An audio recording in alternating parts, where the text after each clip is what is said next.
Kamusta na mga ka-knockout?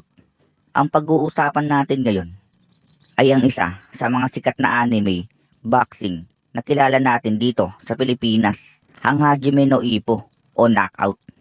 Habang wala pa po ang bagong season, hayaan nyo muna ako ang magkwento sa inyo galing sa manga. Tara, simulan na natin ang kwento.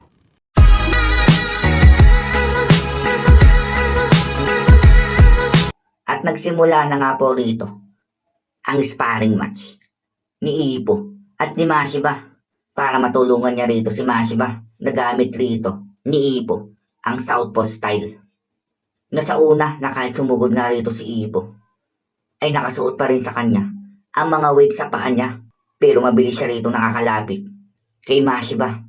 At nung naalis na nga rito, mabilis na nakapasok si Ippo at nabigyan niya ng kombinasyon si Mashiba at tuloy nga ulit ang laban.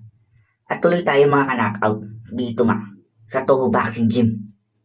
Habang si Mashiba at Ippo ay naghihintayan, papalapit na ulit si Ippo sa kanya. At sumisigaw rito ang mga boksingero ngayon sa Toho Boxing Gym. Nagugulat sila rito kay Ippo Makunochi na sinasabi nila na mabilis lang nakakapasok si Ippo kay Mashiba. Nasa lahat nga daw pong iyon ay nakapagbitaw pa si Ippo ng mga suntok niya. Nakakala nga raw nila rito kay Ippo ay retirado na, pero ang nakikita nila ngayon ay parang isang active pa rin na boksingero kung kumilos. Si Ippo, gulat na gulat sa kanya ang lahat. At habang gulat na gulat nga rito ang lahat, si Itagaki, kitang kita rito sa mukha niya ang pag-iyabang. Na proud din rito kay senpai niya. Napatingin nga sa kanya rito ang mga boksingero ng Toho Boxing Gym. At sumenyas nga rito si Itagaki sa kanila. Hindi nga rito makapaniwala ang mga tao sa kanya na nung problema rito ni Itagaki, sabi na rito sa kanilang isip. At habang nakatayo rito si Ippo ng southpaw style na sinasabi niya na ang ginagawa niya ngayon ay tulad nga rito ng kanyang inaasahan na kung paano niya gagamitin rito ang southpaw style na mga sinanay nga po dito ni Ippo bago pumunta kay Mashiba, na kaya niyang gumalaw at kaya niyang magpatuloy na ituloy rito ang southpaw style kay Mashiba. At si Mashiba, binaba na rin niya rito ang kanyang kamao para gamitin nga po dito ang hitman style, ang flicker jab ni Mashiba kay Ippo. At unti-unting gumagalaw rito si Ippo. Pinapaikutan nga po niya rito si Mashiba sa may ring. At habang gigil rito si Mashiba, naghihintay kay Ippo na kung susugod daw ba si Ippo sa kanya o hindi.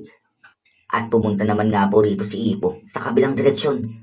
Dahan-dahan lang siya naglalakad rito sa harapan ni Mashiba, naghihintay ng tamang pagkakataon nga po rito na sumugod. Na habang hinahanda niya rin dito ang kanyang sarili, paikot-ikot lang siya kay Mashiba. At ang coach nga po rito ni Mashiba, na Coach Toho, na ang distansya ngayon ni Ippo. Yung sinasabi rito ni Coach Toho na ang distansya ginagawa niya ngayon ni Ippo kay Mashiba ay hindi nga daw niya po ito ginagawa nung boksingero pa siya, na nakikita niya ngayon na ibang estilo na si Ippo Makunochi. At ganoon nga rin dito si Mashiba, nakakala niya rito na ganoon pa rin ang estilo ni Ippo, na makikipagbakbakan sa kanya, na makikipagpalitan ng suntok para nga po rito makatama kay Mashiba. Pero ibang-iba na si Ippo pagkakbang ni Ippo.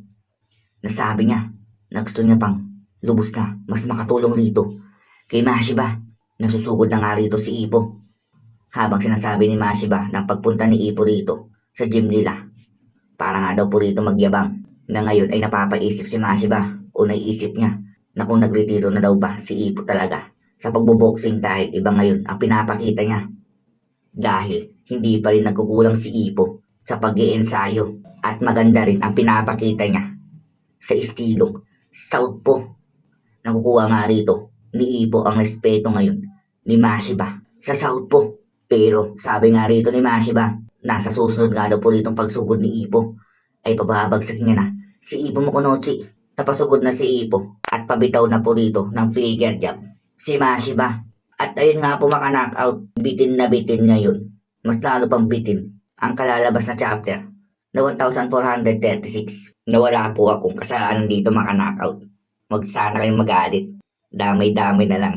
Pero kung ganito nga po kaiksi ang kalalabas na chapter, ay alam ko sa susunod ay meron nga po ritong niluluto si George Morikawa para sa susunod na chapter na kung may break nga po sa next week ay malamang nagdo-drawing na nga po rito si George Morikawa ng depth roll ni Ipo at marami pang paggalaw.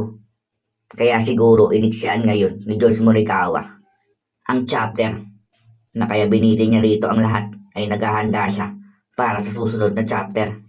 At yun din ang palagay ng maraming mga nag-aabang nga po rito sa Hajime no Ippo. At yun lang po mga knockout. Marami pong salamat.